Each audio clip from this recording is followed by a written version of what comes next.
Hello, what is LinkedIn used for is one of the questions I get asked a lot.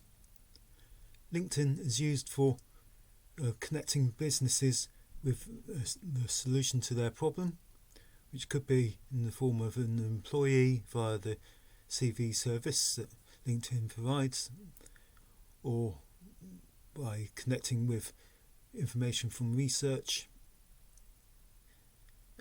or networking with other professionals that have solutions to the problems that you need.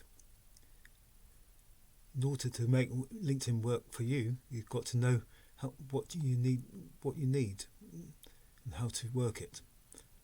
So if you want to know more, click the link in the description below, or contact me on LinkedIn, which is for Philip Allen,